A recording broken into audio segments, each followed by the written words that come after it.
Maharashtra TET 2024चा result कधी लागेल अशा प्रकारचे भरपूर विद्यार्थी कमेंट करत आहे।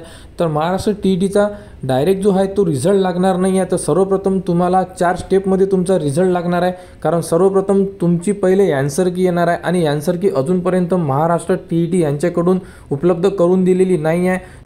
तर आन्सर की आल्यानंतर तुम्ही आन्सर की तुमच्या लॉगिनमध्ये चेक करणार आहे। जसे की आपण हॉल तिकीट लॉगिन करून काढले होते त्याचप्रमाणे लॉगिन करून तुम्हाला तुमची आन्सर की सुद्धा चेक करावी लागेल आणि 4 स्टेप कोणकोणत्या हे आपण या व्हिडिओमध्ये बघणार आहे। तर सर्वात अगोदर तुमची प्रोविजनल आन्सर की ही तुमच्या लॉगिनमध्ये उपलब्ध करून देण्यात येणार आहे। म्हणजे विद्यार्थी त्यांनी सोडवलेला जो पेपर आहे हा पूर्ण पेपर बघू शकतात आणि त्यांनी दिलेले आन्सर सुद्धा ते चेक करू शकणार आहे। आणि त्यानंतर सेकंड नंबरची स्टेप असणार आहे ऑब्जेक्शन। जर तुम्हाला कोणत्या क्वेश्चनवर जर वाटत असेल की हा क्वेश्चन चुकलेला आहे आणि त्याबद्दल तुम्हाला मार्क्स मिळालेले नाही आहे आणि तुमचं आन्सर बरोबर आहे तर तुम्ही यावरती ऑब्जेक्शन घेऊ शकता। तर ऑब्जेक्शन लिंक सुद्धा उपलब्ध करून देण्यात येणार आहे। ज्या दिवशी तुमची आन्सर की येणार त्या दिवसापासून तुम्हाला ऑब्जेक्शन लिंक सुद्धा उपलब्ध करून देण्यात येणार आहे आणि त्याचा टाइम टेबल असणार आहे। तो टाइम टेबल सुद्धा TET कडून आपल्याला दिला जाणार आहे। त्या टाइम टेबलनुसार तुम्हाला ऑब्जेक्शन घेता येईल आणि त्यानंतर येणार आहे फायनल आन्सर की। म्हणजे फायनल आन्सर की नंतर तुम्ही कोणत्याही प्रकारचे ऑब्जेक्शन घेऊ शकत नाही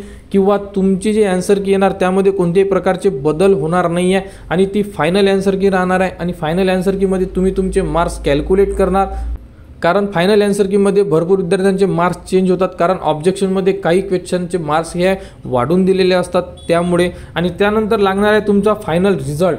तर 4थ्या नंबरची स्टेप असणार आहे रिझल्टची आणि रिझल्ट लागल्यानंतरच तुम्हाला तुमची जीही रिझल्टची मार्कशीट असणार आहे ती मार्कशीट तुम्हाला उपलब्ध करून देण्यात येणार आहे आणि ती सुद्धा तुम्हाला लॉगिनमध्ये उपलब्ध करून देण्यात येणार आहे। TET बद्दल जेही step by step information TET कडून उपलब्ध करून देण्यात येणार आहे। तर ती कशी चेक करायची या संदर्भात संपूर्ण अपडेट तुम्हाला आपल्या YouTube चॅनलवर उपलब्ध करून देण्यात येणार आहे। त्यासाठी आपल्या चॅनलला सबस्क्राईब करा व हा व्हिडिओ इतरांपर्यंत शेअर करा।